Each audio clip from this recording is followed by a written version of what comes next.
Crystal Pepsi. In the early 1990s, Pepsi launched what might be the most famous canceled product of all time. It was marketed as a clear alternative to traditional colas, promising purity and a futuristic edge at a time when transparency was trendy in products like Zima and even detergents. People bought it just to try it, but once the novelty wore off, sales plummeted. People said it tasted flat, and consumers were thrown off by a cola that looked like Sprite. Within a year, Crystal Pepsi was pulled from shelves, becoming a textbook example of marketing hype over substance. It has since been revived briefly for nostalgia. Google Glass. When Google Glass debuted in 2013, it was supposed to be the future of wearable tech. A sleek pair of glasses with a tiny display and built-in camera. Google hyped it up with futuristic ads showing users taking hands-free photos, getting directions, and even video chatting straight through their lenses. The $1,500 price tag put it out of reach for most people, and those who did get their hands on it were quickly labeled glass holes. Bars, movie theaters, even casinos banned it because of the camera. Beyond that, the tech was clunky, the battery life terrible, and the promise far exceeded reality. By 2015, Google quietly pulled the plug. Nintendo PlayStation. In the early 90s, Nintendo partnered with Sony to create a hybrid console that could play both traditional SNES cartridges and a new CD-based format. At the time, Nintendo was king of the gaming world, and Sony was looking for a way into the industry.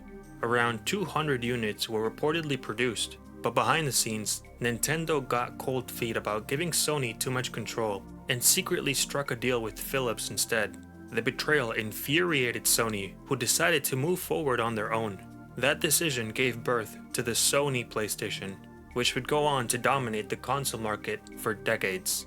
McDonald's Arch Deluxe. In 1996, McDonald's tried to reinvent itself with the Arch Deluxe, a sophisticated burger aimed at adults. Instead of Happy Meals and family-friendly mascots, this was supposed to be the Big Mac's classy cousin, complete with a potato flour bun, peppered bacon, and a secret mustard sauce.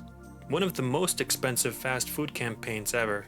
The ads would show kids disgusted by the burger, as if to prove it was too grown up for them. But the whole thing backfired. McDonald's core audience wasn't looking for upscale dining. They wanted that fast, cheap, and familiar. The Arch Deluxe was more expensive, slower to prepare, and didn't taste all that special. Within a few years, it was discontinued. Apple Newton. Before the iPhone and iPad, Apple tried its hand at handheld tech with the Newton Message Pad, released in 1993. The Newton was one of the first personal digital assistants. It featured apps for notes, contacts, and even early handwriting recognition, but the execution was clunky. At nearly $700, it was also too expensive for most consumers. Battery life was weak, and the bulky size made it less portable than promised. When Steve Jobs returned to Apple in 1997, he quickly axed the Newton, calling it a distraction. Cheetos Lip Balm.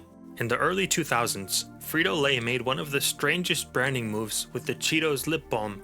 The product was exactly what it sounded like. A chapstick-style lip balm that tasted and smelled like cheesy Cheeto dust.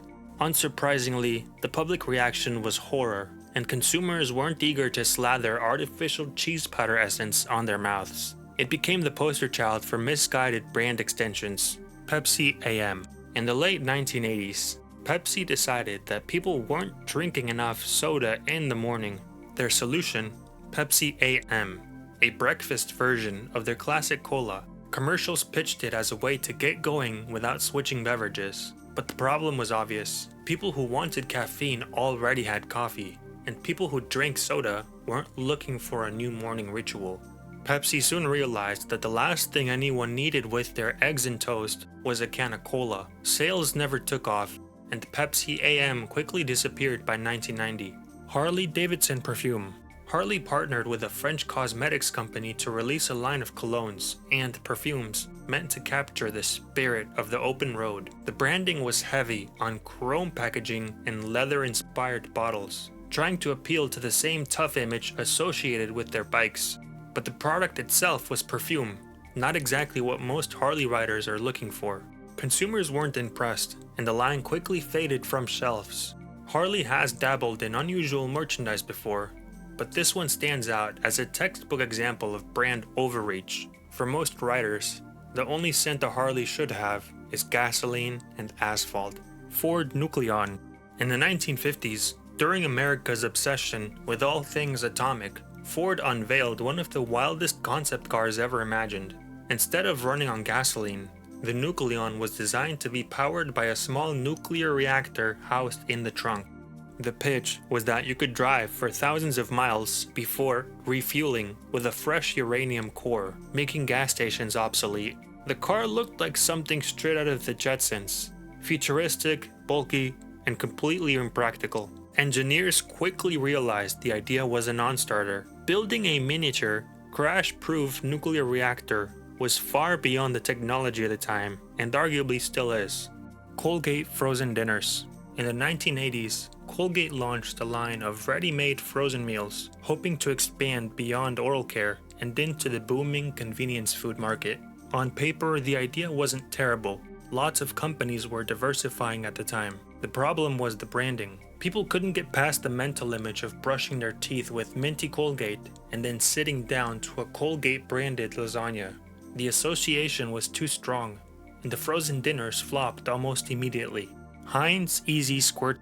In the early 2000s, Heinz tried to make a line of squeezable bottles filled with brightly colored ketchup. Instead of the classic red, you could get purple, green, blue, and even teal ketchup. Heinz poured millions into marketing, pitching it as a way to make mealtime exciting and creative. At first, the gimmick worked, kids were asking for it, and sales spiked. But the novelty wore off fast. Parents complained the ketchup looked gross on actual food. On top of that, the dye often stained clothes and dishes. By the mid-2000s, sales collapsed, and Heinz discontinued the line. Sony Betamax.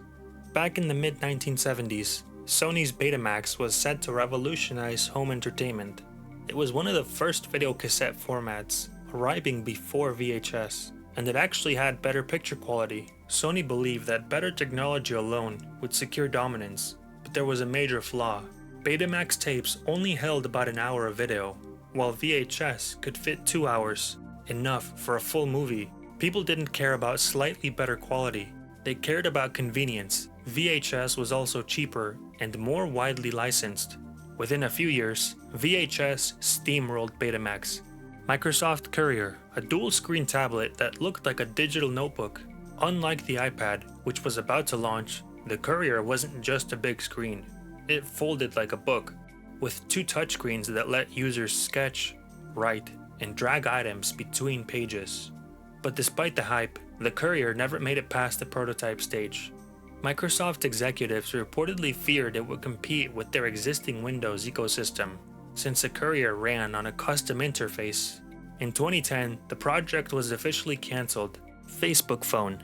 Facebook tried to make its big leap into hardware with the HTC First, often nicknamed the Facebook Phone. The device itself was a mid-range Android smartphone, but its key feature was the preloaded Facebook Home interface. Instead of a normal Android home screen, users were greeted with a constant stream of Facebook updates, photos, and messages. But the phone itself was underwhelming compared to rivals like the iPhone and Samsung Galaxy. AT&T, the exclusive carrier, slashed the price from $99 to 99 cents within weeks, and sales evaporated. The HTC First was quietly discontinued, and Facebook abandoned its phone ambitions.